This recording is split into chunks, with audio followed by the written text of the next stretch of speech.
ஒன்று ராஜாக்களின் புஸ்தகம் 18வது அதிகாரம் அதனுடைய 41வது வசனத்தை வாசிக்க கேட்கலாம். 1 ராஜாக்கள் 18:41. பின்பு எலியா ஆகாபை நோக்கி நீர் போம் போஜன பானம் பண்ணும் பெருமழையின் இரைச்சல் கேட்கப்படுகிறது என்றான். கைகளை உயர்த்தி ஹல்லேலூயா. இன்று பேசும்படி கடந்த நாளிலே ஆவியானவர் இந்த வார்த்தையை தியானிக்க வைத்தார். நன்றாய் தெரிந்த வசனம், நன்றாய் பழகின வேத பகுதியானாலும் இன்று இது ரேமாவாக கர்த்தர் நமக்கு எடுத்து தருகிறதுனாலே நான் நம்புகிறேன் இந்த வார்த்தையின் மூலமாய் கர்த்தர் நாம் ஒவ்வொருவரோடும் பேசுவாராக. இந்த பெருமழையின் இரைச்சல் என்பது பொதுவாகவே பெருமழையின் இரைச்சல் உண்டானால் யாருக்கெல்லாம் கேட்கும்? திடீர்னு மழை பெஞ்சா இங்க கேட்குமா கேட்காதா? நம்ம மேல ஷீட்டு போட்டிருக்கிறதுனால கண்டிப்பா கேட்கும். இந்த பாதி தூக்கத்தில் இருக்கவங்கள தூக்கலாம் போயிரும். மழை வரக்கூடிய டைம். ஆமென். ஆனால் இந்த இடத்துல இந்த சத்தம் யாருக்கு மட்டும்தான் கேட்குது தெரியுமா? எலியாவுக்கு மட்டும்தான் கேட்கிறது. அதன் அர்த்தம் என்ன? இன்னும் பெருமழையின் இரைச்சல் உண்டாகவில்லை. ஆனால் அது அவன் காதுல எப்படி கேட்குது? அந்த சத்தம் கேட்கிறது. பெருமழையின் இரைச்சல், sound of abundance of rain, அந்த சவுண்ட் கேட்குது. என கேட்டுக்கொண்டிருக்கிற அன்பு சகோதரா சகோதரி, நம் தேவன் நடந்தவைகளை சொல்லி காண்பிக்கிறவர் அல்ல. அவர் சொன்ன ஒவ்வொரு வார்த்தையுமே இனி நடக்க போகிறவைகள். இப்ப ரேமா யாருக்கு வருது அப்படின்னா எலியாவுக்கு வருது. எப்படி என்ன சத்தம்? பெருமழை இரைச்சல். அந்த கண்டிஷன் என்பது, அங்க இருக்கிற கண்டிஷன் என்பது மழை 3 வருஷம் இல்லாம தேசத்துல ஒரு புல்லு கூட கிடைக்காத நிலை. ஆகாப் ஒபதியா கிட்ட சொல்லுவாரு. அதனுடைய 18வது அதிகாரம் அதனுடைய 5வது வசனத்தை பாருங்கள். ஆகாப் ஒபதியாவை பார்த்து, நீ தேசத்தில் இருக்கிற எல்லா நீரூற்றுகளிடத்திலும் எல்லா ஆறுகளிடத்திலும் போ.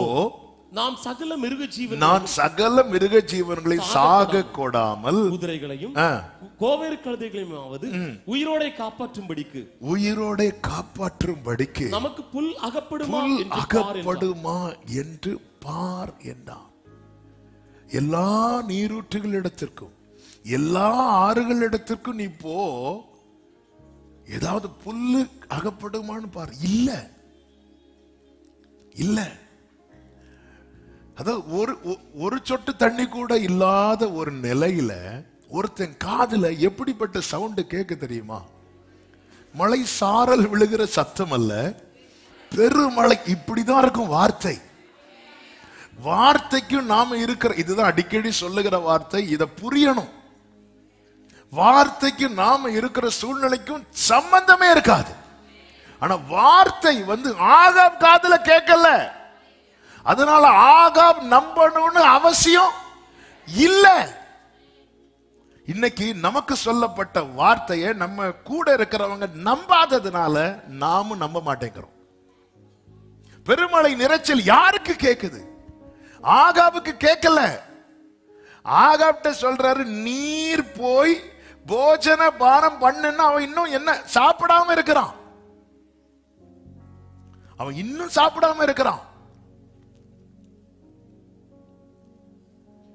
எனக்கு கேக்குது சத்தம். எனக்கான ரேமா என் காதுல தான் கேட்கும். நம்ம சாட்சி கேட்டோமே அந்த 22ஆம் தேதி செப்டம்பர் ஃபர்ஸ்ட் சர்வீஸ்ல, அந்த 52 நாளை முக்கியப்படுத்தி பேசல. அன்னைக்கு என்ன செய்தி சொன்னேன்னு எனக்கு ஞாபகத்துல இல்லை. ஆனா அவருக்கு அவர் காதுல அந்த சத்தம் எப்படி விழுந்துச்சுன்னா, இன்னும் 52 நாளைக்குள்ள இப்படி விழுது. அப்படி சொல்லவே இல்லை. நான் அந்த 52 நாள் அலங்கம் கட்டி முடிக்கப்பட்ட மேட்டரை நம்ம என்ன பண்ணோம், நார்மலா செய்தியா சொல்லிட்டு விட்டுட்டோம். செய்தியா, ஆனா அவருக்கான ரேமாவாக அது இருந்ததுனால அவர் காதுல வந்து அந்த வேர்டு அப்படியே திரும்ப திரும்ப ஒலிக்கிறது. அவருக்கு அது கேட்டுச்சு.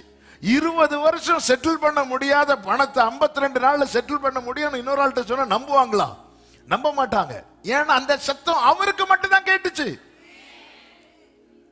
தண்ணியே இல்ல, எல்லா நீரூற்றுகள் இடத்திலும் எல்லா ஆறுகள் இடத்திலும் போன்னு சொல்லும் போது நம்ம ஆளு, ஏன் நம்ம ஆளுன்னா எலியா நம்மை போல, அது மட்டும் ஓன்னு சொல்லுவோம். ஆனா எலியாவுக்கு கேட்டது மாதிரி நம்ம காதுல நிறைய கேட்க வைக்கிறாரு. சத்தம் கேட்ட பிறகு ஆகாபுக்கு கேட்கல. ஆகாப்ட சொல்றார், நீங்க போய் சாப்பிடுங்க, என் காதுல பெருமழையின் இரைச்சல் கேட்கிறது,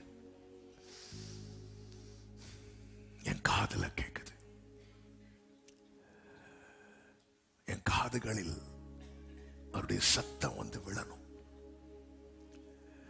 ஆண்டவரே, நீர் என் செவியை திறந்தீர் என்று சங்கீதக்காரன் சொல்லுகிறான். என் காதுல அவர் சத்தம் வந்து விழணும். இன்னைக்கு உள்ள செய்தி இன்னொரு சரியா 50 நிமிஷம் இருக்கு, 5 பாயிண்ட் வேற இருக்கு. எங்க போனாலும் என்கிட்ட 2 பேராவது வந்து சொல்ற கம்ப்ளைண்ட், நீங்க 1 5 பாயிண்ட் சொன்னா 5 சொல்லுங்க, இல்லன்னா 5 பாயிண்ட் எங்க கிட்ட நாங்க ஃபர்ஸ்ட் நம்பர் போட்டுட்டு இருக்கிறோம். கடந்த நாள்ல ஒரு சகோதரி சொன்னாங்க, நீங்க என்னைக்கு இந்த மீதி செய்தி எல்லாம் முடிக்க போறீங்க? கர்த்தர் நல்லவர். இதுல என் காதுல விழ வேண்டிய சில சத்தம் வந்து விழ போகிறது. ஆமென் சொல்லுங்க பார்க்கலாம். இன்னைக்கு உங்க மத்தியில நான் பேச போகிற செய்தி சத்தம், அதாவது வார்த்தை வந்த பிறகு நாம் என்ன செய்ய வேண்டும் அல்லது நாம் என்ன செய்கிறோம். இந்த எலியாவை பாருங்கள், அவன் செய்கிற காரியம் என்னவென்று நமக்கு தெரியும். நான் சொல்ல விரும்புகிற முதல் காரியம், சத்தம் கேட்ட பின் அசதியாயிராதே. சத்தம் கேட்ட பின் அசதியாயிராதே. இவன் என்ன செய்கிறான்? 41 42 வசனங்களை வாசியுங்கள். பின்பு எலியா ஆகாபை நோக்கி, நீ போம், போஜனபானம் பண்ணும், பெருமழையின் இரைச்சல் கேட்கப்படுகிறது என்றான். ஆகாப் போஜனபானம் பண்ண போனான். பின்பு எலியா கர்மேல் பர்வதத்தினுடைய சிகரத்தின் மேல் ஏறி, போதும்.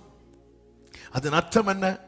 சத்தம் கேட்டதும் வார்த்தை வந்ததும் நாம எங்க இருக்கணும் அப்படின்னா அவருடைய சமூகத்தில் தான் இருக்கணும். வார்த்தை வந்தது, நான் வார்த்தை உடையவனாய் மாறும் போது நான் எங்க எப்பவுமே அவைலபிளா இருக்கணும் அப்படின்னா ஆண்டவருடைய சமூகத்தில் இருக்கணும். அவன் இமிடியேட் ஆகாப்ட பேசிட்டு இருக்கிறாங்க, ஆகாப் நிக்கிறான். இப்போ ஆகாப்ட என்ன சொன்னாலும் ஆகாப் செய்வாங்கிற ஒரு நிலையில் ஆகாப் நிக்கிறான், ஏசபேலை சந்திக்கிறது வரைக்கும். சிலர் அப்படிதான், சர்ச்சுக்கு வரும்போது ஆரம்பத்தில் கடினமா இருப்பாங்க, ஆனா மீட்டிங் முடியறதுக்குள்ள கொஞ்சம் ஃப்ரீ ஆயிருவாங்க. திருப்பி வீட்டில் போய் தான் ஏசபேலை சந்திக்கிறது வரைக்கும்.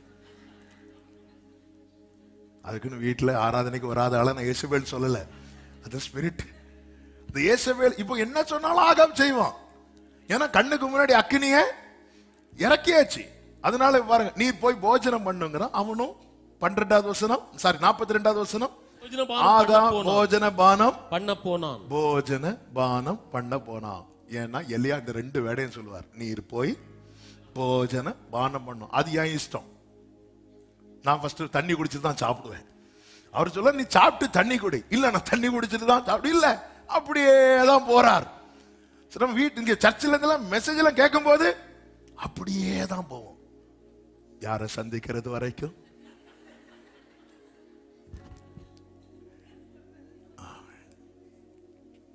அதனால நம்ம தீர்மானத்தோடு போனா கவனமா இருக்கணும். வழியில யார் நிக்கிறதுக்கு வாய்ப்பு இருக்கிறது பாருங்க. ஏன்னா இப்போ அவனை வந்து நீ போய் ஜெபம் பண்ணுன்னு சொல்லிட்டு எலியா ஃபோர்ஸ் பண்ணல. நான் சொல்ற வேர்டை நல்ல கவனமா கேட்கணும். 5 பாயிண்ட மறந்துருங்க. ஃபோர்ஸ் பண்ணல, ஏன்னா ஆகாப் காதுல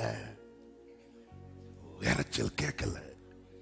அதாவது வார்த்தை இல்லாதவனை நம்ம ஜெபிக்க ஃபோர்ஸ் பண்ணி பிரயோஜனம் இல்லை. நம்ம பிரச்சனை என்ன தெரியுமா? நம்ம கூட இருக்கிற சிலரை வந்து ஃபோர்ஸ் பண்றோம். உன் காதுல கேட்கப்பட்டது. நீங்க போய் சாப்பிடுங்க. என்ன சொல்லிருக்கணும்? எலியா ஒருவேளை நினைச்சிருக்கலாம், அக்கினி இறக்கியாச்சு, இன்னைக்கு நமக்கு யார் வீட்டுல விருந்து? ஆகா வீட்டுல விருந்து இருக்கும்போது வார்த்தை விழுது. வார்த்தை வந்ததுக்கு அப்புறம் ஆகாப்டன் பாய் பாய், நீங்க ஏன் வரல எலியா? எனக்கு வேலை இருக்கு. அவன் நேர கர்மேல் பர்வதத்தினுடைய சிகரத்தின் மேல, அந்த உச்சியில அவன் ஏறுகிறான். வார்த்தை வந்த பிறகு நான் எங்க எப்பவுமே இருக்கணும் அப்படின்னா சமூகத்தில் இருக்கணும். ஆபிரகாம் கிட்ட என்ன சொல்றார் தெரியுமா? நீ எனக்கு முன்பாக நடந்து கொண்டு, அதன் அர்த்தம் என்ன தெரியுமா? இப்போ உனக்குள்ள வார்த்தை இருக்கு ஆபிரகாமே, வார்த்தை இருக்கிறது. என்ன வார்த்தை? நான் உன்னை ஆசீர்வதிப்பேன், நான் உன்னை பெரிய ஜாதி ஆக்குவேன். அதனால வார்த்தை உடையவனாகிய நீ என் பார்வையிலேயே இருக்கணும். ஆனா நம்ம பல நேரத்துல எப்படி இருக்கிறோம்னா, அதுக்கும் இதே எலியாவை எக்ஸாம்பிளா சொல்லலாம். என்ன அப்படின்னா, அந்த 19வது அதிகாரத்துல நான் வாசிக்க வேண்டாம், 4 முதல் நீங்க பாத்தீங்கன்னா நமக்கு அந்த சம்பவம் தெரியும். டைம் இல்லாததுனால தான் வாசிக்க விடவில்லை. அவர் சொல்லுவார், சூறை செடிக்கு கீழே போய் உட்கார்ந்து நான் சாக வேண்டும் என்று கோரி அவன் ரிக்வெஸ்ட் வைக்கிறான். போதும் கர்த்தாவே, என் ஆத்துமாவை எடுத்துக்கொள்ளு, நான் என் பிதாக்களை பார்க்கிலும் நல்லவன் அல்ல என்று சொல்லி சூறை செடிக்கு கீழே படுத்து கொண்டான். அப்பொழுது ஒரு தூதன் அவனை தட்டி எழுப்பி, இந்த வேர்டை கவனிக்கணும், எழுந்திருந்து போஜனம் பண்ணு என்றான். தூதன் கொண்டு வருகிற அப்பம் என்றாலே நமக்கு தெரியும், இது வார்த்தைக்கு அடையாளமா இருக்கிறது. அவன் விழித்து பார்க்கிற போது, இந்த வேட கவனிங்க, இதோ தழலில் சுடப்பட்ட அடையும் ஒரு பாத்திரத்தில் தண்ணீரும் எங்கே வைக்கப்பட்டிருந்தது? அவன் தலை மாட்டில் வைக்கப்பட்டிருந்தது. எங்கேயோ வைக்கப்பட்டதை எடுத்து சாப்பிட சொல்லல, அவன் தலை மாட்டில். நான் ஆவிக்குரிய கண்ணோட்டத்தோடு சொல்லுகிறேன், ஒரு செய்தி ஃபுல்லா நமக்குள்ள ஏறலைனாலும் நமக்கான வார்த்தை வரும்போது நம்ம தலைக்குள்ள அது இங்கன்னு கேட்டுட்டே இருக்கும். ஹல்லேலூயா, ஆமென். கேக்குதா? சில டைம் வார்த்தை வந்து தலையில நங்கு நங்குன்னு கொட்டும். செய்தி முடிச்சோன்னு, என்ன சிஸ்டர் தலை வீங்கி இருக்கு, இன்னைக்குள்ள செய்தி. ஆமென். உன் தலை மாட்டில், தலையில நீ காலையில ஆவியானவர் இதுதான் என்ன காட்டுக்கு தந்தா, வச்சிட்டு போனான் இருக்கு. அதான் பைபிள்ல சொல்லப்பட்ட வேர்ட் பை வேர்ட் ரேமா. அவன் தலை மாட்டில் நீ கண்ணை திறந்து பார்க்க, அவன் விழித்து பார்க்கும் போது, ஏன்னா படுத்திருக்கிற ஒருத்தன் கால் பக்கத்துல வச்சு அவன் எழும்பும் போது பாத்திர சத்தம் கேட்கும். ஆமென். அவருக்கு எங்க சரியானதை சரியான இடத்தில் சரியான நேரத்தில் விளம்புகிற என் தேவனுக்கு. இப்போ அவன் பார்க்கிறான், அவன் தலைமாட்டில் வைக்கப்பட்ட, அப்ப இது எனக்கான ரேமா, இது எனக்கான அப்பம். நம்ம அப்படிதான் சொல்லுவோம். வார்த்தை வரும்போதெல்லாம் நம்மளையும் தாண்டி சொல்லியா கை தட்டுறோம்? இல்ல, சொல்லியும் கை தட்டாதவங்க உண்டு, அவர்களுக்காக ஸ்தோத்திரம். ஆனா சில வார்த்தை வரும்போது நம்மளால தாங்க முடியாம ஆமென் ஹல்லேலூயாலாம் சொல்லி ஆர்ப்பரிக்க காரணம், அது நம்ம தலைமாட்டில் வைக்கப்பட்டது. இவர் என்ன பண்றாருன்னா, அதை தான் நம்ம பண்ணிட்டு இருக்கிறோம். அவன் புசித்து குடித்து திரும்பவும். போதும் ஆண்டவரே, வார்த்தை வரும்போது நோட்டை துற, எழுது, மூடு. 2வது பாயிண்ட், நோட்டை துற, எழுது, மூடு. 3வது பாயிண்ட் விட்டுட்டேன். என்ன? நோட்டை துற, வார்த்தை வாங்குறோம். திருப்பியும் வார்த்தை வர்றதுக்கு முன்னாடி எந்த ஸ்டேட்ல இருந்தானோ, எந்த நிலையில இருந்தானோ, வார்த்தை வந்த பிறகும் அதே நிலையை தொடர்கிறான். இதுதான் நம்ம செய்யறோம். வார்த்தை வாங்குறதுக்கு முன்னாடி இந்த சூறை வார்த்தையை நீ அப்பம் புசித்த பிறகும் சூறை சீடை கீழே படுக்கிற தெரியுமா? இது ஆண்டவருக்கு பிடிக்கல. நீ வார்த்தை உட்கொண்ட பிறகும் நீ எங்க இருக்கிற, அதுக்கப்புறம் அங்க இருக்க கூடாது. அதனாலதான் தட்டி எழுப்பி 7வது வசனம், கர்த்தருடைய தூதன் திரும்ப 2ஆம் தரம் வந்து அவனை தட்டி எழுப்பி எழுந்திருந்து போஜனம் பண்ணுன்னா ஃபர்ஸ்ட் நம்ம அண்ணன் எப்படி சாப்பிட்டாரு? சிலருக்கு பெட் காஃபி அப்படியே ஊத்தணும். அதாவது நான் எத்தனை செய்தி வேணாலும் கேட்பேன், இந்த நிலையை விட்டு நான் எழும்ப மாட்டேன். நான் கண் விழித்து பார்ப்பேன்.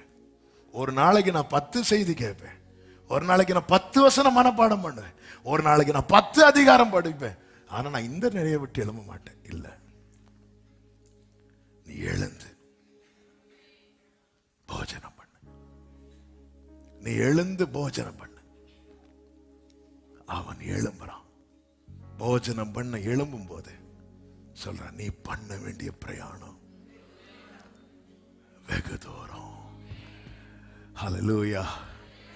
வார்த்தை பரத்திலிருந்து வருதுனாலே எந்த டோர் க்ளோஸா இருந்தாலும் எனக்கு முன்னாடி ஒரு வே ஓப்பனா இருக்கும் என்ற அர்த்தம்.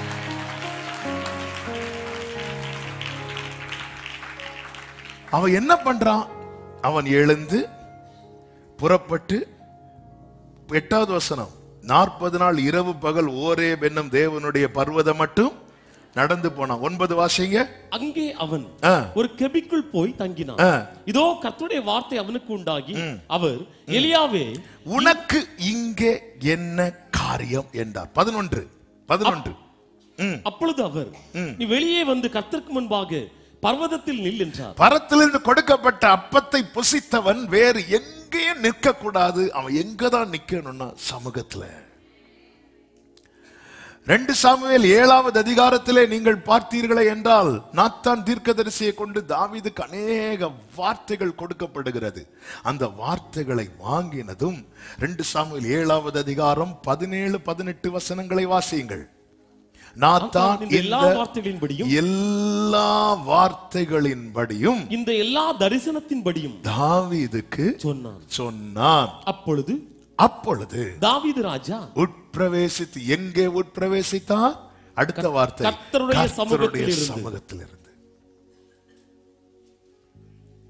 ஆமென். வசனம் வாங்கினதுக்கு அப்புறம் ஆகாப் கூப்பிடுவான், வா நம்ம சாப்பிட போலாம், உனக்கு என் மனைவி இன்ட்ரோடியூஸ் பண்ணி விடுறேன் சொல்லுவான்.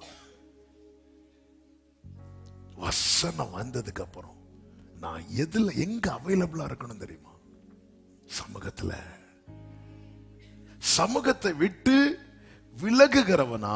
விலகுகிறவளாய் காணப்படாதபடிக்கு சத்தம் கேட்டவர்கள் ஜாக்கிரதையா இருக்கணும். இன்னைக்கு வசனத்தை வாங்குறோம், வாங்கிட்டு எங்க இருக்கிறோம்? நினிவே நோக்கி புறப்படு என்று யோனாவுக்கு கர்த்தருடைய வார்த்தை உண்டாயிற்று. அந்த வசனத்தை எடுங்க. 1வது அதிகாரம் யோனா தீர்க்கதரிசன புஸ்தகம். கர்த்தருடைய வார்த்தை உண்டாகி கர்த்தர் பேசுகிறார். இந்த நீ போய் நினிவேக்கு விரோதமாய் பிரசங்கம் பண்ணு என்று சொல்லுகிறார். 3வது வசனத்தில் என்ன சொல்லப்பட்டிருக்கிறது தெரியுமா? அப்பொழுது யோனா கர்த்தருடைய சமூகத்தினின்று விலகி தர்ஷீசுக்கு ஓடி போகும்படி எழுந்து யோப்பாவுக்கு போய் தர்ஷீசுக்கு போகிற ஒரு கப்பலை கண்டு கூலி கொடுத்து தான், இந்த வார்த்தையை பாருங்க, தான் கர்த்தருடைய சமூகத்தினின்று விலகும்படி, தான் கர்த்தருடைய சமூகத்தை, அதாவது ஒரு இடத்துல போனதுனால சமூகத்தை விட்டு விலக வேண்டி வந்துட்டு என்பது சூழ்நிலை நிமித்தம் சொல்லலாம். இது பர்பஸா கர்த்தருடைய சமூகத்தினின்று விலகும்படிக்கு கப்பல் ஏறான். ஏன் சமூகத்திலிருந்து விலகும்படி கப்பல் ஏறான்னா, அவனுக்கு தெரியும் நான் சமூகத்தில் இருந்தா தானே வார்த்தை வரும். நான் சமூகத்தை விட்டு விலகுனா நான் எதை விட்டு விலகுறேன்னு அர்த்தம்? வார்த்தையை விட்டு விலகுறேன், வாக்குத்தத்தத்தை விட்டு விலகுறேன், கட்டளைகளை விட்டு விலகுறேன், ஆலோசனை விட்டு விலகுறேன். அப்பாவுக்கு பிள்ளையா இருக்கு, அப்பா வீட்டில் இருக்கிறது வரைக்கும் தானே அவர் இஷ்டப்படி செய்ய முடியும். அப்பா விட்டு தூரமா போனா, ஒரு வார்த்தையை உடையவனுடைய அவன் எங்க எப்பவுமே அவைலபிளா இருக்கும். அதுக்காக 24 மணிக்கூட சர்ச்சில் இருக்கணும் இல்லை, அது தேவனுடைய பார்வையில் இருக்கணும். தேவனுடைய பார்வையில் இருக்கணும். ஏன்னா இந்த பெருமழை. ஆகாப் வருவான், வார்த்தை இல்லாதவன் வருவான், உன்னை கூட்டிட்டு போக ரதத்துல வருவான். ரதத்தை அவன் ரெடி ஆக்கிட்டு இருக்கிறான்.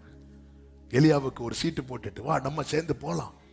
எலியா இப்ப பாரு, உன் வார்த்தை என்ன மதிக்கிறாங்க. நீ என் கூட இருந்தா நான் ராஜா, நீ தீர்க்கதரிசி, நம்ம 2 பேரும் சேர்ந்து இருந்தா உலகத்தை கலக்கலாம் வான்லாம் சொல்லுவான் ஆகாப். அந்த ஆகாப் யாரு? உன் கூட நிப்பான், ஏசபேல் கூட நிப்பான். அவன் காதுல கேட்கல, அவனுக்கு நீ சொன்ன புரியாது, அதனால அவனை அனுப்பி விட்டுரு. நீ எங்க இருக்கணும்? உன்னை சமூகத்தை விட்டு வெளியே கொண்டு போக வைக்கிற ஆகாபுகள் எல்லாம் உன்னை சுத்திட்டு நிக்கிறாங்க, அவங்களுக்கு பாய் சொல்லி அனுப்பி விட்டுரு. நீ எப்பவுமே அவைலபிளா இருக்கணும் ஆண்டவர் சமூகத்துல. அவர் பார்க்கும்போது நிக்கணும், அவர் பார்க்கும்போது நிக்கணும். ஹல்லேலூயா. அவர் பார்க்கும்போது நிக்கணும். எலிசாவின் வேலைக்காரன் தானே நாகமான் பின்னாக ஓடி போனது, கேயாசி தானே. அப்பொழுது எலிசா ஒரு வார்த்தையை சொல்வார் பாருங்க, 5வது அதிகாரம் அதனுடைய 25வது வசனத்தை பாருங்கள். 2 ராஜாக்கள் 5:25. பின்பு அவன் உள்ளே போய் தன் எஜமானுக்கு முன்பாக நின்றான். கேயாசியே எங்கே இருந்து வந்தா என்று எலிசா அவனை கேட்கிறான். இந்த சம்பவம் நமக்கு தெரியும். நாகமானுக்கு சுகம் கிடைச்சிரும். சுகம் கிடைச்சதும் நாகமான் அநேக பொருட்களை கொண்டு வந்து எலிசா கிட்ட நிப்பார். ஐயா இதை வாங்கிக்குவாங்க. இப்போ எலிசா சொல்றார், ஒன்னும் வேண்டாப்பா நீ கிளம்புன்னு சொல்லி அனுப்பி விட்டுருவார். இது யாரு பார்த்துட்டு இருக்கிறா? கேயாசி பார்த்துட்டு இருக்கு. என்ன பாஸ்டர் இவர், அவர் தான் தாரைனாரு, இவங்க வேண்டாம் நாங்க, இவர் சைடு கேப்ல ஓடி போய் ஆமென் நேர போய் இப்படி அவரு உங்ககிட்ட வாங்கிட்டு வர சொன்னாருன்னு சொல்லிட்டு வாங்கிட்டு வரான். இது நம்ம ஆளு உள்ள இருந்து பார்த்துட்டே இருக்கு. கேயாசி எங்க போன அப்படி கேட்கும் போது அவன் சொல்ற போது, அடியான் எங்கும் போகவில்லை. உடனே பாருங்கள் அடுத்த வசனம். அப்பொழுது அவன் இவனை பார்த்து, அந்த மனுஷன் உனக்கு எதிர்கொண்டு வர தன் ரதத்திலிருந்து இறங்கி திரும்புகிற போது என் மனம் உன்னுடன் கூட செல்லவில்லை. உன்னுடன் கூட. இந்த வேட கவனிச்சீங்களா? ஒரு எலிசா கூட இருந்த வேலைக்காரனே எலிசா விட்டு போகும்போது எலிசா மனம் வந்து கூட போகுது. இவன் எங்க போறான்? இவன் ஏன் திடீர்னு ஓடுறான்? அவன் செய்த செயலை பார்த்ததும் இந்த எலிசாவுக்கு தாங்க முடியல.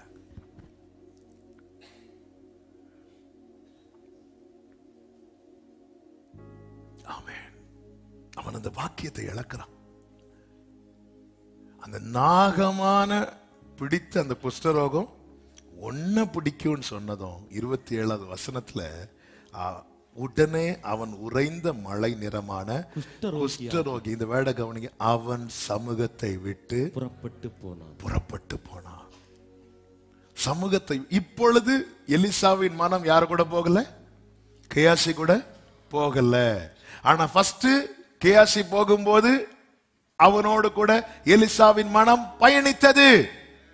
நான் போற இடத்துல என்னோடு கூட கர்த்தர் பயணிக்கணும்.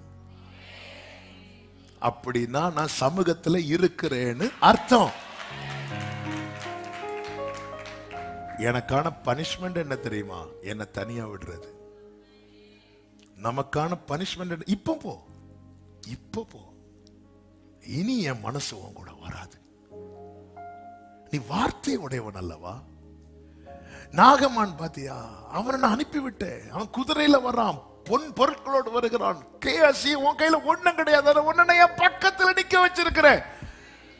நீ இத பெருசா பார்க்கணும் அல்லவா? இதெல்லவா நீ மேன்மையா பார்க்கணும்? நீ எனக்கு என் கூட இருந்து என் வார்த்தையை கேட்டுட்டு என் நன்மை அனுபவித்து விட்டு எனக்கு தெரியாம நீ இன்னொரு டிராக்ல பயணிக்கும் போது என் மனம் உன்னோடு கூட வரவில்லையா? அப்படி நீ என்ன பண்ற? அதாவது நம்ம சில இடத்துல போகும்போது கர்த்தர் கூட வந்து என்ன பண்றான்னு பார்க்க வரார். அவர் வந்து பார்த்து அதிர்ச்சியாகி அடுத்த முறை பயணிக்கும் போது நீ தனியா போன்னு விடுறார். இதுதான் இந்த செய்தி நமக்கு சொல்லுகிற எச்சரிப்பின் வார்த்தை. அதாவது நான் தாவீதை பாத்தீங்களா? ஆண்டவரே, நான் பாதாளத்தில் படுக்கை போட்டாலும் அங்கே உம்முடைய கை என்னை பிடிக்கும். அதன் அர்த்தம் என்ன? நீங்க ஏன் கூட தான் வர்றீங்க, உங்களுடைய ஆவிக்கு மறைவா. எங்கே ஓடுவே உங்க சமூகத்தை விட்டு, உம்மை விட்டு விட்டு எங்கும் ஓடி ஒளிய முடியுமா? எங்கே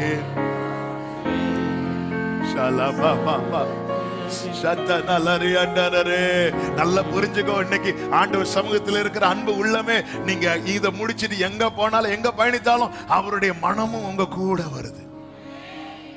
அவருடைய உங்க கூட வரா வந்து அவருக்கு எது தெரியுமா ரொம்ப ஷாக் ஆச்சு? எலிசா நோ சொன்னதுக்கு கேயாசி எஸ் சொன்னான். அதுதான் அவருக்கு பிடிக்கல.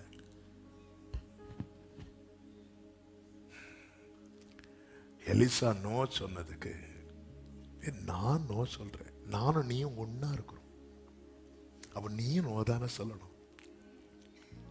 நீ ஏன் எஸ் சொல்ற? நான் எதுக்கு இப்போ உன் காதுல என் சத்தத்தை கேட்க வைக்கணும்? உன் தலைமாட்டுல கொண்டு வந்து நான் எதுக்கு வைக்கணும்?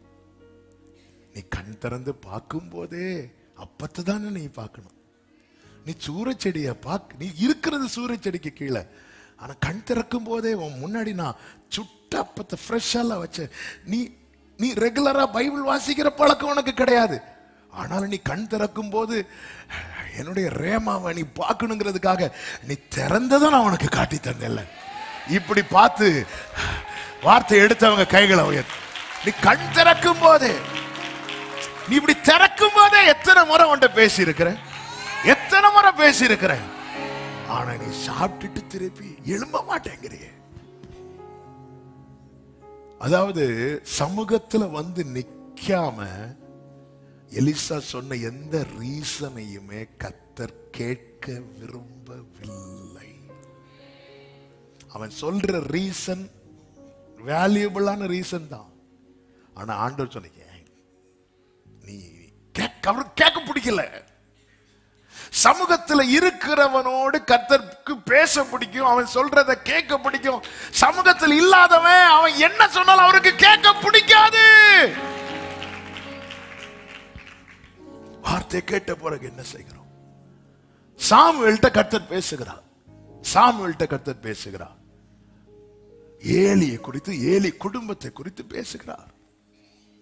இப்பொழுது ஏலி சாமுவேலை கூப்பிடுகிறார். 1 சாமுவேல் 3வது அதிகாரம் வாசிக்க வேண்டாம், 16 முதல் நீங்க பாத்தீங்கன்னா சாமுவேலை கூப்பிட்டு கர்த்தர் உன்கிட்ட சொன்ன காரியம் என்ன என்று 17 கேட்கிறார். அவர் உன்னிடத்தில் சொன்ன சகல காரியத்திலும் யாதொன்றையும் எனக்கு மறைக்க கூடாது, எல்லாத்தையும் சொல்லுங்கிறார். 18வது வசனத்துல சாமுவேல் ஒன்றையும் மறைக்காமல் அத காரியத்தை எல்லாம் அவனுக்கு அறிவித்தார். அறிவித்ததும் இந்த ஏலி என்ன பண்ணிருக்கணும் தெரியுமா? சமூகத்துல போயிருக்கணும். ஆனா அந்த ஏலி என்ன பண்ணான் தெரியுமா? அவர் தமது பார்வைக்கு இப்படியா சொல்லணும்? நீ போய் விழ வேண்டாமா? ஆமே, எழும்பி சமூகத்துல போக மனசில்லை. 1 சாமுவேல் 3:1 என்ன சொல்லப்பட்டிருக்கிறது? ஏலி தன் ஸ்தானத்தில் படுத்து கொண்டான். 3:1 தானே? 2வது வசனமா வாசிங்க. ஒரு நாள் ஏலி தன்னுடைய ஸ்தானத்திலே தன் ஸ்தானத்திலே படுத்துக்கொண்டிருந்தான். படுத்தே இருக்கிறான், படுத்து இருக்கிறான். சாமுவேல்ட்ட ஆண்டவர் சொல்றாரு, என்னப்பா சொன்னாரு? எல்லாத்தையும் சொல்லு, எப்படி உங்க குடும்பத்தை இப்படி எல்லாம் பண்ணு. ஆண்டவர் ரொம்ப கோபத்துல இருக்கிறாங்க. அவர் தம் பார்வைக்கு எழும்ப தோணல. ஆனா பிள்ளைங்க யுத்தத்துக்கு போகும்போது மட்டும் சேர்ல எழும்பி உட்கார்ந்து இருக்கிறான். வார்த்தை வருது, அது வாக்குத்தத்தமோ எச்சரிப்போ. வார்த்தை வந்த பிறகு நம்ம எங்க இருக்கிறோம்? கர்த்தர் தமது பார்வைக்கு நலமானபடி அப்படி விட்டுட்டு போகவா? இதுக்கா பேசுகிறார்? ஆக ஒரு ராஜாவுக்கு கேட்காத வார்த்தை பாடுள்ள மனுஷன் காதுல கேட்க பண்ணது எதற்காக? உங்க குடும்பத்துல மற்ற யாருக்கும் கேட்காத சத்தம் உங்க காதுகள்ல கேட்க பண்ணினது எதற்காக? நீ சமூகத்துல வந்து நிப்பேன்னு கர்த்தர் நம்பினதுனால தானே. அந்த ஏலி பெரிய இழப்ப பார்க்கிறான், பெரிய இழப்ப பார்க்கிறான். அவன் ஃபர்ஸ்டே அந்த சத்தம் கேட்கும் போது அவன் எழும்பி உட்கார்ந்து இருப்பானா, சமூகத்தில் உட்கார்ந்து இருப்பானா? என் ஆண்டவருக்கு கோபம் வருங்க. ஆனா அவருடைய கோபம் ஒரு நிமிஷம், அவருடைய தயவோ ஏங்க அந்த தயவு, அந்த கோபத்துல இருக்கிறவருடைய தயவை பெற்றுக்கொள்ள என்ன செய்யணுமோ ஏன் அதை செய்ய மாட்டேங்கிறோம்? சத்தம் வருதா, சமூகத்துல வந்துரு. சொல்லுங்க, சத்தம் வருதா, சமூகத்துல வந்துடணும். தாவீது அப்படிதான் வந்தான். தாவீது ஆண்டவர் பிடிக்காத ஒரு காரியத்தை பண்ணிடுவாரு, லக்கம் பார்க்க ஆரம்பிச்சிருவார். அன்னைக்கு ஒருத்தனா இருந்து அடிக்கிறான். நீயோ வில்லை ஈட்டிய நம்பி வர, நான் நீ ஈட்டியோடு பட்டயத்தோடு வருகிறாய், நானோ நீ நிந்தித்த இஸ்ரவேல் சேனைகளுடைய கர்த்தரின் நாமத்தில் வருகிற. இப்படி வந்தவன் தாவீது. இப்போ கொஞ்சம் ராணுவம் எல்லாம் கொஞ்சம் ஆட்கள்லாம் கூட வந்ததும் அன்னைக்கு என்ன சொல்லுவார்? சில ரதங்களை குறித்து, குதிரைகளை குறித்தும். இன்னைக்கு நிறைய ரதம் வந்துட்டு, கவுண்ட் பண்ணி எவ்வளவு இருக்குன்னு பாரு. அவ யோவாப் சொல்றார், ஆண்டவர் இதை விட நிறைய தருவார், ஆனா இப்படி என்றது, நான் ராஜா. அது ஆண்டவர் பிடிக்கல. ஆண்டவர் பெரிய வாதை அனுப்புவார், பட்டயத்தோட தூதன் நிக்கிறான். அப்போ இன்ஃபர்மேஷன் வருது, தூதன் பட்டயத்தோட நிக்கிறான். தாவீது, ஆண்டவரே அவன் வேண்டாம், ஆண்டவரே கர்த்தர் கையில் விழுவேனாக. ஆமேனா, கர்த்தர் கையில் விழுவேனாக. ஏன்? அவர் அடிக்க ஓங்கினாலும் நான் பானு கூப்பிட்டா எனக்கு இறங்கிடுவார். அவன் நேர பலிபீடம் கட்ட போறான், பலிபீடம் கட்ட போறான். வாக்குத்தத்தம் வந்தாலும் வாதை வந்தாலும் ஒரு தேவ பிள்ளை போய் நிக்க வேண்டிய இடம் சமூகம். சிலருக்கு வாக்குத்தத்தம் வந்தா மட்டும்தான் போவாங்க, வாதை வந்தா. வாக்குத்தத்தம் வந்தாலும் வாதை வந்தாலும் நாம் காணப்பட வேண்டிய இடம் அவர் சமூகம். நோவாவை குறித்து வேதம் என்ன சொல்லுகிறது? எபிரேயர் 11:7 வாசியுங்கள். விசுவாசத்தினாலே நோவா தற்காலத்திலே காணாதவைகளை, நல்ல இந்த வேட கவனிக்கணும், தற்காலத்திலே காணாதவைகளை குறித்து தேவ எச்சரிப்பு. கர்த்தருடைய வார்த்தை வருதுனாலே அது தற்காலத்திலே. எல்லாரும் சொல்லுங்க. இப்ப தெரியாது, நாளைக்கு. அதுதான் அதனுடைய அர்த்தம். தற்காலத்திலே காணாதவைகள். மழைனா என்னன்னு இன்னும் ஜனங்கள் பார்க்கல. நோவா காலத்துக்கு அப்புறம் தான் மழைன்னு ஒன்னே தேசத்துல என்ன செய்யுது, வருது. தற்காலத்திலே நல்ல வாக்கு தத்தத்தை உடைய தேவ பிள்ளை இதை மனசுல வச்சிருக்கணும். வாக்கு தத்தம் வருதா, இது தற்காலத்தில் காணப்படாதவைகள். ஆனா இப்போ தெரியல, ஆனா நாளைக்கு தெரியும். இதான் வாக்கு தத்தம். அவன் தேவ எச்சரிப்பை பெற்று எப்படி மாறினான் தெரியுமா? பயபக்தி உள்ளவனானான். இரைச்சலின் சத்தம் கேட்கிறது. நீ கேட்ட சத்தம் எல்லா காதுகளுக்கும் கேட்கணும்னா நீ மாறணும். எலியாவுக்கு மட்டும் கேட்ட சத்தம் இன்னும் கொஞ்ச நேரத்துல எலியாவின் வேலைக்காரனுக்கு கேட்க போகிறது, ஆகாவுக்கு கேட்க போகிறது, எல்லாருக்கும் கேட்க போகிறது. எல்லாருக்கும் கேட்கணும்னா நீ மாறணும். அவங்க லிட்டரலா அதை கேட்கணும், அவங்க எழுத்தின்படி அதை கேட்கணும். நீ ஆவியின்படி கேட்டதை அவங்க எழுத்தின்படி கேட்கணும். அதான் ஆகாவே, நீங்க போய் பிரயோஜனம் பண்ணுங்க, நாங்க எல்லாரும் அங்க போறோம், நீங்க போங்க, எனக்கு கொஞ்சம் வேலை இருக்கு. என்ன வேலை இருக்கு? நான் சமூகத்தில் இருக்கணும். எப்படி இருக்கும்? எலியாவே கிடைச்ச சான்ஸை மிஸ் பண்ணிட்டு இருக்க. நாளைக்கே கூறுமாறுவா இந்த ஆகாவ். ஏசபேல் போய் என்ன பேசுவாளோ தெரியாது. கிடைக்கிற ராஜா கூட போஜனம் பண்ணுகிற வாய்ப்பு இருக்கிறது. ராஜா வெயிட் பண்ணிட்டு இருக்கிறான் எலியாவை கூட்டிட்டு போலாம். ஏன்னா பாகாலின் தீர்க்கதரிசி எல்லாம் அவுட்டு. இப்போ ஜனங்கள்லாம் அங்கீகரித்த தீர்க்கதரிசி, ஜனங்கள்லாம் கர்த்தரே தேவன் என்று சத்தம் போட்டாங்க. இனி எலியாவை விட்டுறக்கூடாது. இனி எலியா தான் எல்லாம் கூட்டிட்டு போலாம். ரதத்தை ரெடி பண்ணிட்டு இருக்கும்போது நீங்க போங்க, எனக்கு வேலை இருக்கு. வார்த்தை வந்ததுக்கு அப்புறம் சமூகத்தை விட்டு விலகும்படியாக நிறைய ஓப்பனிங் கிடைக்கும், நிறைய ஓப்பனிங் கிடைக்கும். ஆவியான ஒரு சபைகளுக்கு சொல்லுகிறதை காதுள்ளவன் கேட்க கடவன். நிறைய சான்ஸ், நிறைய ஆப்பர்ச்சுனிட்டி கிடைக்கும். நம்ம ஒரு காலத்துல நமக்கு ட்ரீமா இருந்தது, ராஜா கூட டின்னர், ராஜா கூட லஞ்ச், ராஜாவின் ரதத்துல, இதெல்லாம் அதுக்கப்புறம் ஓபன் ஆகும். உடனே நமக்கு வேர்டு கிடைச்சல, அதுக்கு அடையாளம் சொல்லிட்டு ஓடிடக்கூடாது. அவன் உடனே போட்டோ எடுத்து நானும் ஆகாவும் கேட்ட இறைச்சல் காணும். இப்ப வேற இறைச்சல்லாம் கேக்குது. ஹalleluya. இல்ல, எனக்கு வேலை இருக்கு, சமூகத்தை விட்டு நான் போயிடக்கூடாது. எங்கே ஓடுவே உங்க சமூகத்தை விட்டு, உம்மை விட்டு விட்டு எங்கும் ஓடி ஸ்டார்டிங் என்ன மறக்காதீங்க, விட்டு விலகாதீங்க, உங்க முகத்தை நீங்க மறைச்சானா. ஹல்லேலூயா, ஆமென். உங்க காதுல கேட்ட சத்தம் எல்லா காதுலையும் கேட்கணும்னா அது நடக்கணும். அது நடக்கணும். தற்காலத்திலே காணப்படாதவைகள், அதாவது ட்ரையா இருக்குங்க லேண்டு, பூமி வறட்சியின் உச்சத்துல இருக்கு. பஞ்சகாலம் 2 வருஷத்திலேயே யாக்கோவின் வீட்டில் இருக்கிறவங்க எகிப்துக்கு தேடி வர்ற அளவுக்கு வீடு காலியாச்சு. அப்ப இப்ப 3 வருஷமா மழை இல்லை. ஒரு ராஜா புல்லு பறிக்க போற அளவுக்கு நிலைமை எப்படி? அப்ப பாத்துடுங்க, ஒரு ராஜா புல்லு பறிக்க போறான். புல்லு, அப்போ நிலைமை எவ்வளவு மோசமா இருக்கு பாருங்க.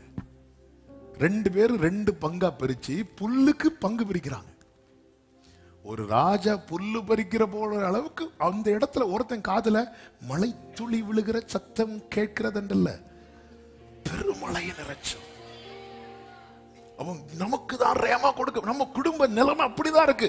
ஆனா நமக்கு தான் வார்த்தை கேட்கப்பட்டிருக்கு. இது நம்ம கூட இருக்கிற மற்றவங்களுக்கு தெரியாது. அவங்க இஷ்டம் போல என்ன, அதே போல நாமும் பயணித்து சமூகத்தை விட்டு விலகிட்டான். தாவீதுக்கு வார்த்தை வருகிறது, வார்த்தை வருகிறது. அந்த வார்த்தை மீகாலுக்கு வரல, அந்த வார்த்தை வேற யாருக்கு? தாவீதுக்கு தான் வருது. தாவீது உட்பிரவேசித்து, நானே மாத்திர மாட்டேன்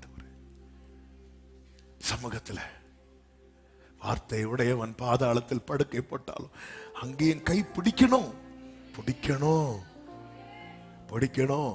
கேயாசி ஆரம்பத்தில் எலிசா விட்டு போகும்போது எலிசாவின் மனம் உடன் பயணித்தது. 2வது போகும்போது போயிரு, தனியா போறான். இருக்கக்கூடாது. ஆண்டவரே, எங்க போனாலும் என் கூட நீங்க இருக்கணும். என்ன மறக்காதீங்க, விட்டு விலகாதீங்க, உங்க முகத்தை நீங்க மறைச்சானா. என்ன மறக்காதீங்க, உங்க முகத்தை நீங்க மறைச்சா. கைகளை உயர்த்தி கண்களை ஏறெடுத்து சொல்லுவோம். எங்கே ஓடுவேன், உம்மை விட்டு விட்டு எங்கும் ஓடி ஒளிய முடியுமோ. எங்கே ஓடுவேன், உங்க சமூகத்தை விட்டு, உங்க விட்டு எங்கும் ஓடி. ஆமென். இரண்டாவதாக அவன் கேட்டத மற்றவர்கள் கேட்க சொல்லுகிறான். என்ன சொல்லுகிறான்? அந்த வசனத்தை மறுபடியும் வாசியுங்கள். 1 ராஜாக்கள் 18:41. பின்பு எலியா ஆகாபை நோக்கி, நீர் போம் போஜனபானம் பண்ணும், பெருமழையின் இரைச்சல் கேட்கப்படுகிறது. இதை நான் இப்படி சொல்ல விரும்புகிறேன். நாம் கேட்ட சத்தம் நம் சத்தமாக மாற வேண்டும். எல்லாரும் சொல்லுங்க, நாம் கேட்ட சத்தம் நம் சத்தமாக மாறட்டும். நான் எதை பேசுகிறேனோ அது நான் கேட்டதா இருக்கணும். சங்கீதம் 116:10 சங்கீதக்காரன் என்ன சொல்லுகிறான்? விசுவாசித்தேன் ஆகையால் பேசுகிறேன். எல்லாரும் இந்த வார்த்தையை சொல்லுங்க. ஒரு விஷயம் கூட சொல்லுங்க. அவன் விசுவாசித்ததை ஒருத்தன் பேசுறான் தெரியுமா? அவனுக்குள்ள என்ன ஆவி இருக்கு தெரியுமா? 2 கொரிந்தியர் 4:13 பவுல் இந்த வார்த்தையை எடுத்து எழுதிவிட்டு அவனுக்குள்ள என்ன ஆவி இருக்கிறது என்று சொல்லுகிறான் பாருங்கள். விசுவாசித்தேன் ஆகையால் வாசிங்க, பேசினேன் என்று எழுதி இருக்கிறபடி நாங்களும் அந்த விசுவாசத்தின் ஆவியை உடையவர்களாய் இருந்து விசுவாசிக்கிறபடியால் பேசுகிறோம். சத்தமா ஆமென் சொல்லுங்க. அப்போ நான் விசுவாசம் எப்படி வரும்? கேள்வி எப்படி வரும்? போச்சு. இதான் அந்த ஸ்டிக்கர்ல வசனத்தை படிச்சுட்டு வரக்கூடாதுன்னு சொல்றது. கேள்வி எப்படி வரும்? கர்த்தருடைய வசனத்தினால. வசனத்தை ஒருத்தன் விசுவாசித்து அந்த விசுவாசத்தை ஒருத்தன் பேசுறான் தெரியுமா, அவனுக்குள்ள என்ன ஆவி இருக்கு தெரியுமா? விசுவாசத்தின் ஆவி இருக்கிறது.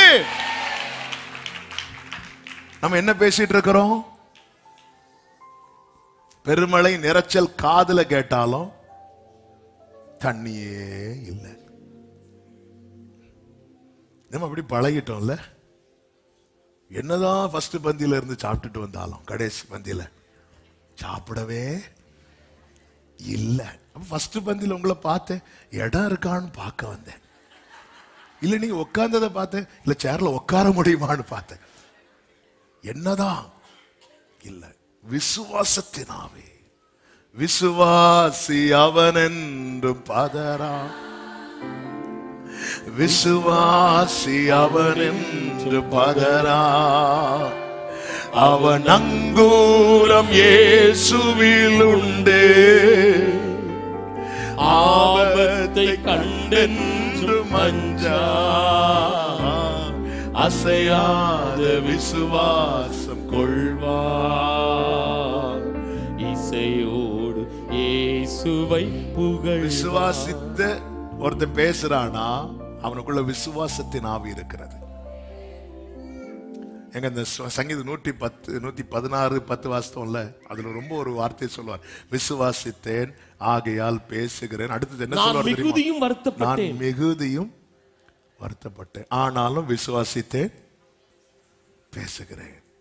விசுவாசித்தேன் நம்ம ரொம்ப ஜாலி மூட்ல இருக்கும்போது விசுவாசத்தை பேசுறதல்ல. நான் ரொம்ப வருத்தப்பட்டேன். யாரால வருத்தப்பட்டேன்? அடுத்த வசனத்துல சொல்லப்பட்டிருக்கிறது, எந்த மனுஷனும் பொய்யன் என்று என் மனக்கலக்கத்தில். அதன் அர்த்தம் என்ன? நான் நிறைய பேரை நம்பினேன், எல்லாரும் என்ன ஏமாத்திட்டாங்க. ஆனாலும் நான் ஒருத்தரை நம்பி இருக்கிறேன்ல, நான் பேசுவேன். நான் விசுவாசித்தேன். நான் ரொம்ப வருத்தப்படுறேன், நான் ரொம்ப வருத்தத்துல தான் இருக்கிறேன். ஆனாலும் நான் விசுவாசித்தேன். ஏன்னா எனக்குள்ள என்ன ஆவி இருக்கிறது தெரியுமா? நல்ல கையை தட்டி, இந்த ஆவி கிறிஸ்துவின் ஆவி. இது கிறிஸ்துவின் ஆவி. இது கிறிஸ்துவின் ஆவி. சிலுவையில கைவிடப்பட்ட பிறகும் அவர் கையிலே ஒப்பு கொடுத்தாரே, அவருடைய ஆவி. ஏன் ஒப்பு கொடுத்தார்? என் அப்பா என்னை எழுப்புவார், என் பிதா என்னை எழுப்புவார். இந்த ஆலயத்தை இடித்து போடுங்கள் 3 நாளைக்குள்ளே. விசுவாசத்தின் ஆவி யாருடைய ஆவி? கிறிஸ்துவின் ஆவி. நான் ரொம்ப வருத்தப்பட்டேன், சூழ்ந்திருக்கிறவர்களால வருத்தப்பட்டேன், காயப்பட்டேன், கலக்கம் அடைந்தேன். ஆனால் நான் எது பேசுவேன் தெரியுமா? விசுவாசித்தது. நீ கேட்ட சத்தத்தை உன் சத்தமாய் மாற்று. 450 பாகால் தீர்க்கதரிசிகளை கொண்டேன் அப்படின்னு சொல்லுவான்னு பார்த்தா அதுக்குள்ள ரேமா வந்துட்டு, எலியாவே நீ செய்யறத சொல்லாத, நான் செய்ய போறத சொல்லு. அதான் விசுவாசம். அவன் 450 பாகால் தீர்க்கதரிசியை கொண்டு விட்டு ஆகா பக்கத்தில் அப்படி திரும்பும் போது, பாத்தியா அப்படி சொல்லான்னு சொல்லிட்டு திரும்பும் போதே வார்த்தை வந்துட்டு, கத்திய கீழே போடு, பெருமழையின் இரைச்சல் கேட்கிறது. என் சத்தம் நான் கேட்ட சத்தமாக மாறணும். விசுவாசித்தேன். அவங்க எல்லாம் விசுவாசத்தை பேசுறாங்க, ஏன்னா அவங்களுக்கு ஒரு குறை இல்லை. நான் மிகுதியும் வருத்தப்பட்டேன். நீங்க எல்லாம் என்ன விட்டுட்டு போயிருவீங்கன்னு இயேசு சீஷர்களை பார்த்து சொல்லிவிட்டு சொல்லுகிறார், நான் தனித்திறேன், பிதா என்னோடு இருக்கிறார். ஏன் இப்படி பேசுறார்? விசுவாசித்தேன் ஆகையால் பேசுகிறேன். இதுதான் விசுவாசத்தின் ஆவி. விசுவாசத்தின் ஆவி கிறிஸ்துவின் ஆவி. அப்ப விசுவாசத்தை பேசுகிறவனுக்குள்ளே கிறிஸ்துவின் ஆவி இருக்கிறது. ஆமென். அன்பு சகோதரி, அன்பு சகோதரா, ஆண்டவர் சமூகத்திலிருந்து வார்த்தையை கேட்கிற அந்த பெருமழை இரைச்சலை கேட்கிற உள்ளமே, உங்களை நம்ப பண்ணின அந்த விசுவாசத்தை பேசுங்க, பேசுங்க. ஹல்லேலூயா. மறவாமல் நினைப்பவரே ஏசையா நிறைவேற்றி முடிப்பவர்.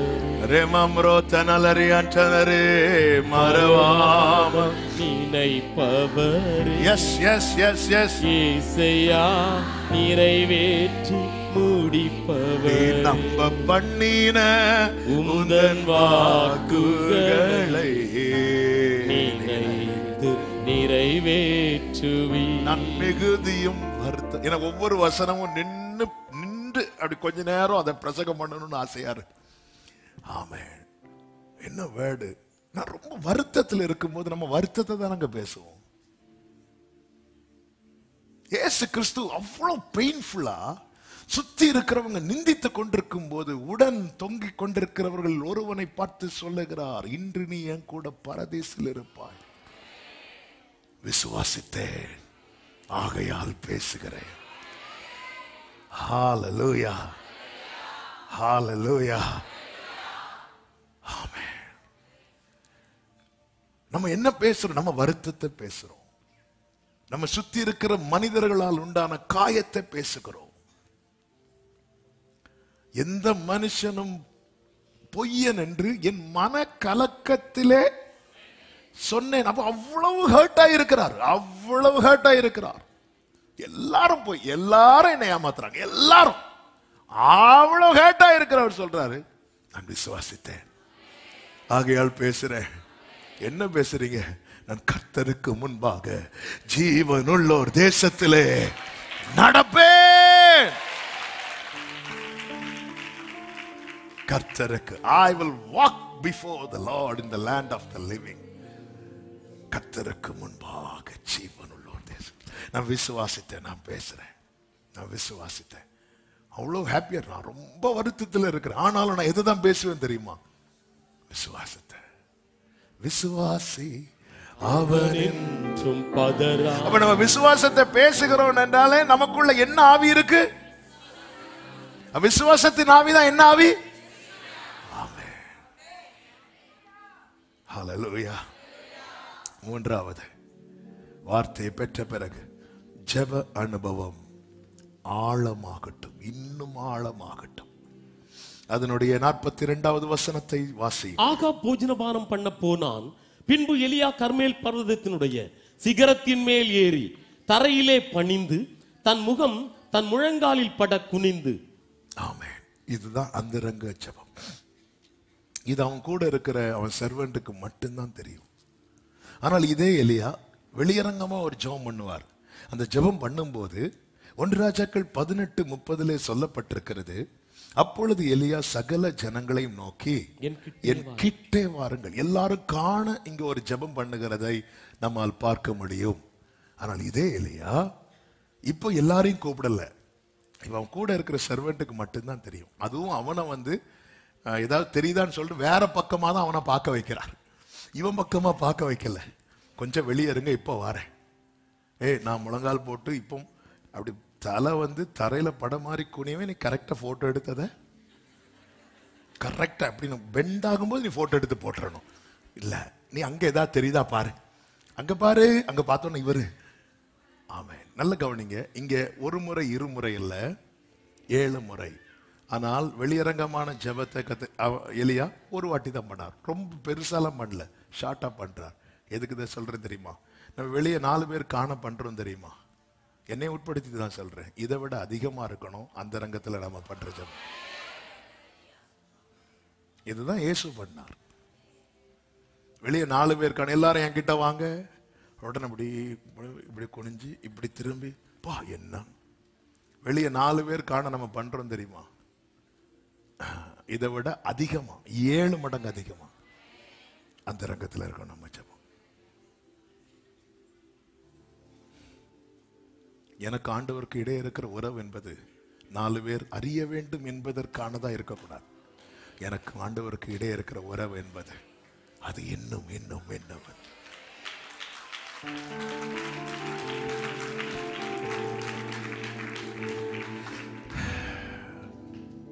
ஹல்லேலூயா. தானியேல் பாருங்க, எனக்கு ரொம்ப ஆச்சரியமான வார்த்தை. நமக்கு ஒரு பிரச்சனைன்னு வந்தாலும் நம்ம ஒரு ஸ்பெஷல் ப்ரேயர் போடுவோம். இது எல்லாரும், நானும் உட்பட எல்லாருமே அப்படிதான் இல்ல, எல்லாருமே. ஆனால் தானியேலுக்கு ஒரு பெரிய இஷ்யூ வந்துச்சு, பெரிய இஷ்யூ, பெரிய பிரச்சனை. என்ன பிரச்சனைனா, யாருமே ஜெபம் பண்ணக்கூடாது அப்படிங்கிற ஒரு சட்டம் வந்து தேசத்துல வந்துட்டு. தானியேல் ஸ்பெஷல் ப்ரேயர்லாம் போடல. தானியேல் தான் முன் செய்து வந்தபடியே 3 வேளை ஜெபத்தை, 3 வேளை ஜெபம்லாம் பத்தாது, இனி 7 வேளை. நமக்கெல்லாம் ஏதாவது நெருக்கம் வந்தாதான் ஸ்பெஷல் ப்ரேயர். கோவிட் வந்ததும் ஜூமை கண்டுபிடிச்சாங்க. ஜூம் உண்டு, நமக்கெல்லாம் அப்பதான் ஜூம் ஆச்சு.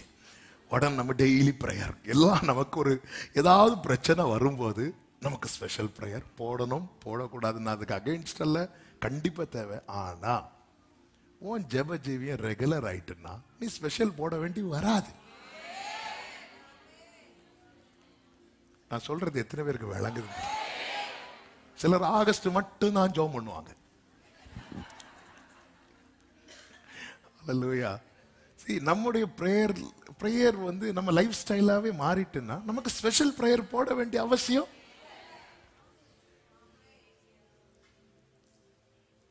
தான் முன் செய்து வந்தபடியே வழக்கம் போல ஜன்னலை ஓபன் பண்ணிட்டு அவர் போய் முழங்கால் படிட்டு கையை தூக்கி ஜெபம் பண்றார். முன் செய்து வந்தபடியே. ஹல்லேலூயா. அதனால நம்ம ரெகுலர் பிரேயர் எவ்வளவு முக்கியம் தெரியுமா? அது அது அது கை கொடுக்கிற டைம் அதோட வேல்யூ நமக்கு தெரியும். நமக்கு திடீர்னு இன்னைக்கு நைட்டு நான் தூங்கலையா, ஏதோ ஒண்ணு நமக்குள்ள. ஆமென். நம்முடைய ஜெபம் வந்து ரெகுலர் ஆகட்டும். ஜெப ஜீவியம். நம்ம வெளியே 4 வார்த்தை சொல்லி ஜெபம் பண்றோம்னா உள்ள 40 வார்த்தை சொல்லி பழகி இருக்கணும். இரவுல இருந்து நைட்ல இருந்து காலையில வர ஒரு பிசாசு பிடித்த வாலிபனை சீஷர்கள் துரத்துறாங்க. அதுவும் போகல, அவனும் போக மாட்டேங்க. சரி, அவனையாவது போன்னு சொல்லுங்கன்னு பார்த்தா அவங்க அப்பா போக மாட்டேங்க, நான் போக மாட்டேன். அப்ப இயேசு வரார். இயேசு வந்துட்டு இவனை விட்டு போகணும் அவ்வளவுதான் சொன்னார், போயிட்டு. அப்ப இங்க ரொம்ப நேரம் ஜெபம் பண்ணது யாரு? சீஷர்கள் தான். ஆனா சீஷர்கள் ரொம்ப நேரம் மனிதர்கள் காண ஜெபித்தார்கள். இயேசு அதே நேரத்துல மலையிலிருந்து பிதா காண மட்டும் ஜெபித்துக் கொண்டிருந்தார்.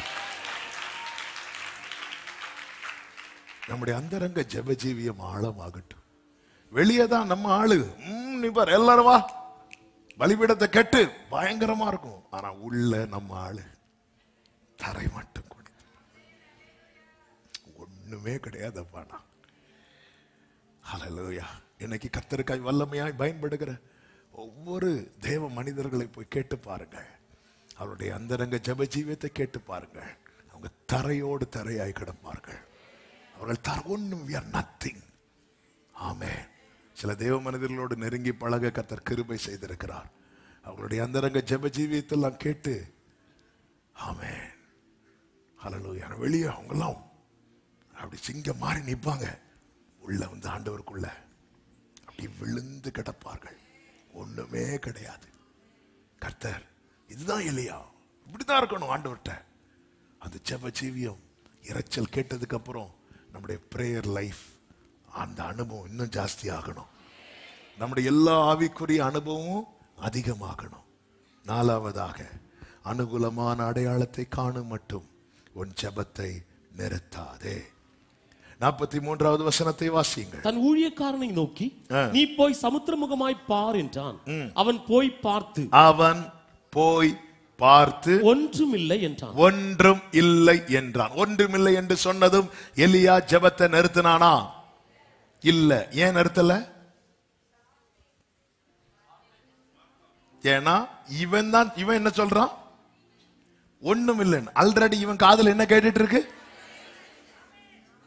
நம்ம ஜெபம் பண்ணிட்டு வீட்டுக்கு போகும்போது நெகட்டிவ் ஆன்சர் சொல்றதுக்குன்னு சிலர் சுத்தி இருப்பாங்க. ஆனா ஆல்ரெடி வேண்டிய வார்த்தையை கர்த்தர் தந்துதான் அனுப்பி விட்டு இருக்கிறார். நான் சொல்றது எத்தனை பேருக்கு விளங்குது? உங்களை சுத்தி இருக்கிறவங்க ஒண்ணும் இல்ல, நடக்காது, வாய்க்காதுன்னு சொன்னாலும் நீங்க உங்க ஜெபத்தை விடாதீங்க. ஒன்றுமில்லை என்கிற பதில் காதில் ஏற்கனவே கேட்கும் இரைச்சலின் சத்தத்தை அணைய விட்டுறக்கூடாது. ஒண்ணு இல்லைன்னு தான் சொல்லுவாங்க. போதகரை வருத்தப்படுத்தாதீங்க, உன் மகள் இப்படிதான் சொல்லுவாங்க. அவர் வாராரு, எதுக்கு வாராரு? அடக்கம் பண்ணவா வாராரு? நீங்க வந்து என் மகளை தொட்டீங்கன்னா என் மகா சுகமாவா, அதை செய்ததுக்கு தானே வராரு. பக்கத்துல வர வந்தாச்சு. வார்த்தை புறப்பட்டு வந்து கொண்டிருக்கிறது, தீவிரமாய் வருகிறது. இப்போ கூட இருக்கிறவங்க சொல்றாங்க, இப்படி பார்த்துட்டு சொல்றாங்க, ஒண்ணும் இல்லை, இது நடக்காது. சிலருக்கு பல்ஸ் கூட பிடிக்க தெரியாது, இப்படி ஆல் அவுட்.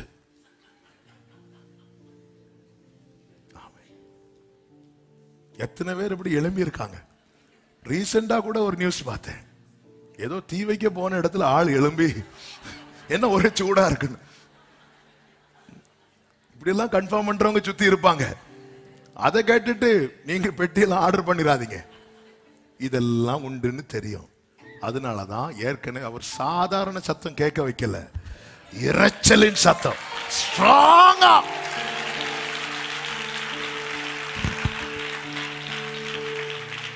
ஏன் அவன் காதல் அவ்வளவு ஆழமா இரைச்சலின் சத்தம் கேக்குது?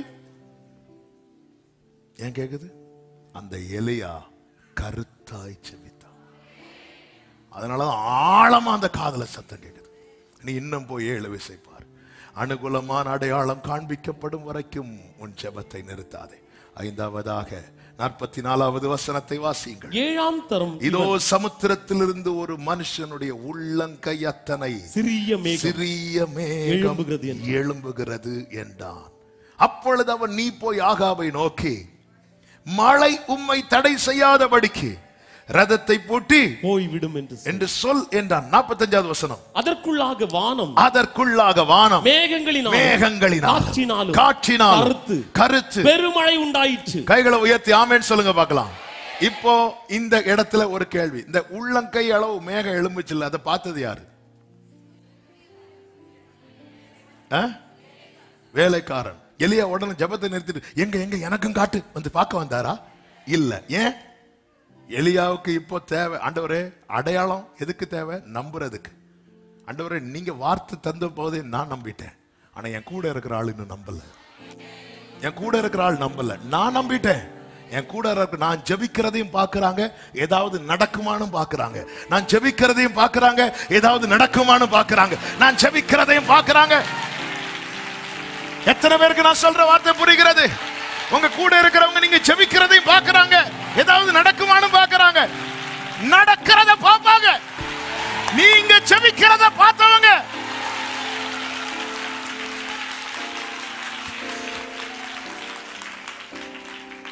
தெரியுதா? தெரியுது. போய் சொல்லு, மழை உம்மை தடை செய்யாதபடிக்கு, மழை உம்மை தடை செய்யாதபடிக்கு நீர் வாசிங்க, ரதத்தை பூட்டி போய்விடும் என்று சொல்லு, போய்விடும் என்று சொல்லென்றான். அதற்குள் வான மேகங்களினாலும் காற்றினாலும் கருத்து பெருமழை உண்டாயிற்று. அதன் அர்த்தம் என்ன? அடையாளம் காண்பிக்கப்பட்டா உடனே வார்த்தை நிறைவேற போகிறது என்று அர்த்தம். ஆண்டவர் தாமே உங்களுக்கு ஒரு அடையாளத்தை கொடுப்பார். அடையாளம் காண்பிக்கப்பட்டால் உடனே. இந்த ஒரு வசனத்தை வாசித்து ஜெபிக்கலாம். எரேமியா 1வது அதிகாரம் 11, 12 வசனங்களை வாசியுங்கள். பின்னும் கர்த்தருடைய வார்த்தை எனக்கு உண்டாகி, அவர், எரேமியாவே நீ என்னத்தை காண்கிறாய் என்று கேட்டார். நீ என்னத்தை காண்கிறாய் என்று கேட்டார். வாதுமை மரத்தின் கிளையை காண்கிறேன். வாதுமை. அதுக்கு முந்தின வசனத்திலிருந்து வாசிங்க. பார், பிடுங்கவும் இடிக்கவும் அழிக்கவும் கவிழ்க்கவும் கட்டவும் நாட்டவும் உன்னை நான் இன்றைய தினம் ஜாதிகளின் மேலும் ராஜ்யங்களின் மேலும் ஏற்படுத்தினேன் என்று கர்த்தர். 9வது வசனம். கர்த்தர் தமது கரத்தை நீட்டி என் வாயை தொட்டு, இதோ என் வார்த்தைகளை உன் வாயிலே வைக்கிறேன். வார்த்தையை ஃபர்ஸ்ட் வைக்கிறார். ஓகே, வார்த்தையை வச்சுட்டு இப்போ அடையாளத்தை காண்பிக்கிறார். 12வது வசனம். அப்பொழுது கர்த்தர் 11 பின்னும் கர்த்தருடைய வார்த்தை எனக்கு உண்டாகி, எரேமியாவே நீ என்னத்தை காண்கிறாய் என்னத்தை காண்கிறாய் என்று கேட்டார். வாதுமை மரத்தின் கிளையை, வாதுமை மரத்தின் கிளையை காண்கிறேன் என்றேன். அப்பொழுது கர்த்தர், நீ கண்டது சரியே. நீ கண்டது. இந்த மாதம் கர்த்தர் சில அடையாளங்களை காண்பித்திருக்கிறார் அல்லவா? நீ கண்டது சரியே. அடுத்த வார்த்தை, என் வார்த்தையை தீவிரமாய் தீவிரமாய் நிறைவேற்றுவேன் நல்ல என்றார். கையை தட்டி ஆமென் என்று சொல்லி,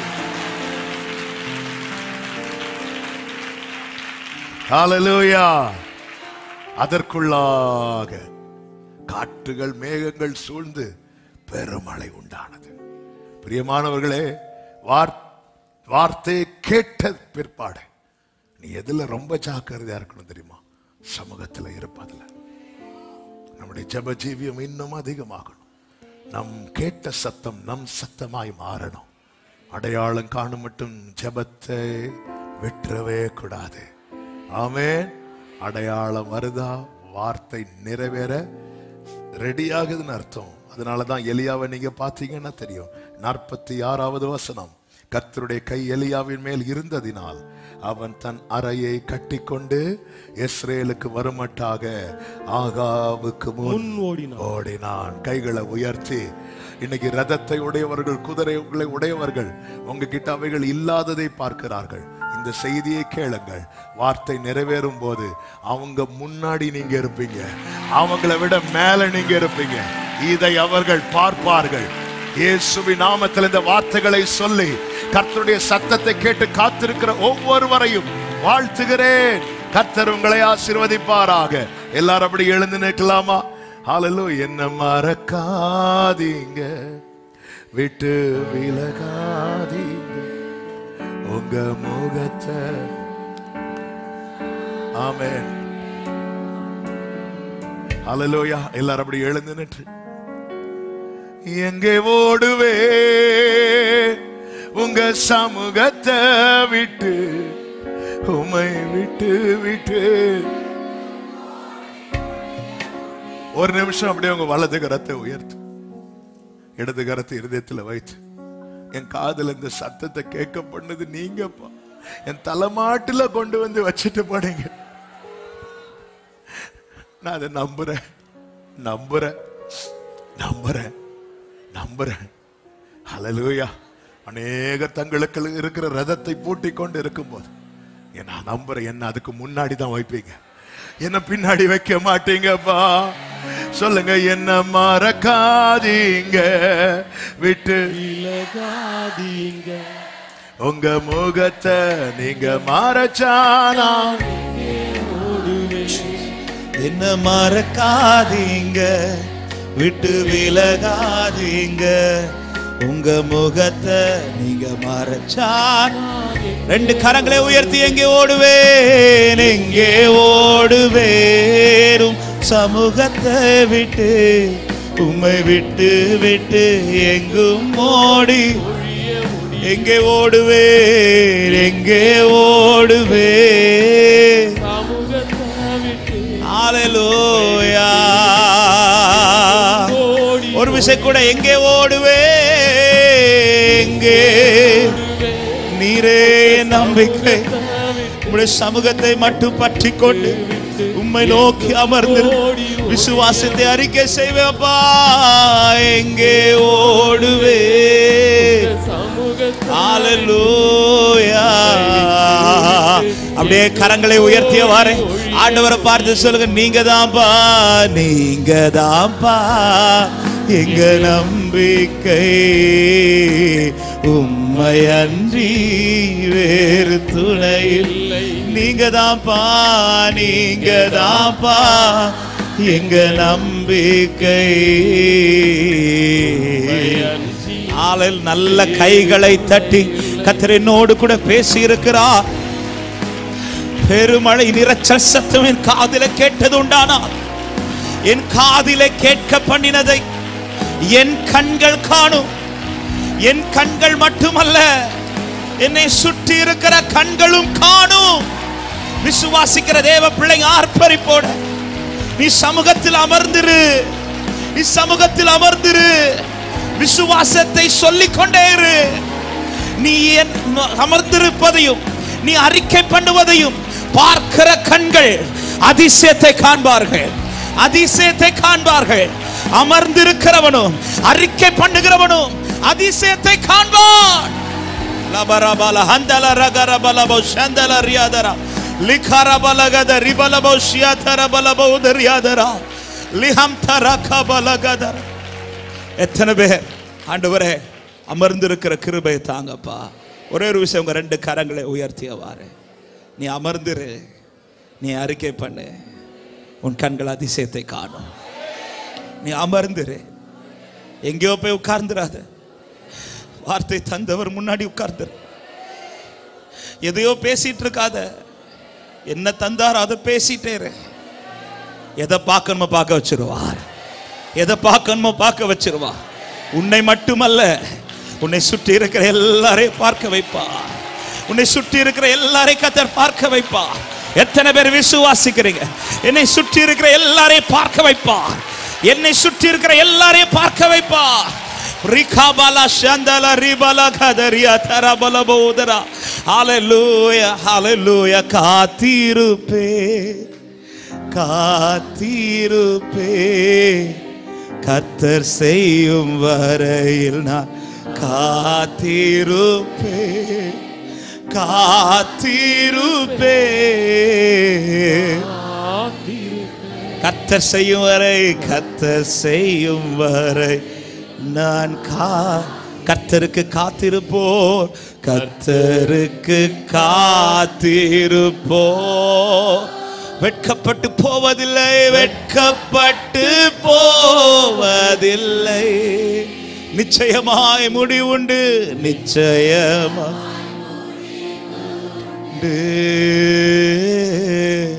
உன் நம்பிக்கை வீண் போக. 2 கரத்தை உயர்த்தி சொல்லுங்க, காத்திருப்பேன் காத்திருப்பேன். Yes Lord. கர்த்தர் செய்யும் வரையில் நான் காத்திருப்பேன். கர்த்தர் செய்யும் வரையில் நான் காத்திருப்பேன் காத்திருப்பேன் காத்திருப்பேன்.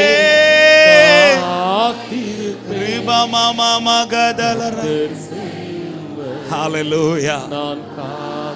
அமர்ந்திருப்பதும் அறிக்கை பண்ணுவதும் நம்ம வேலை. அடையாளத்தை காட்டுவதும் அதிசயத்தை செய்வதும் அவர் வேலை. ஆமென். அமர்ந்திருங்க, அறிக்கை பண்ணுங்க. சமூகத்தில் அமர்ந்திருந்து வெளியே போய் அறிக்கை பண்ணு.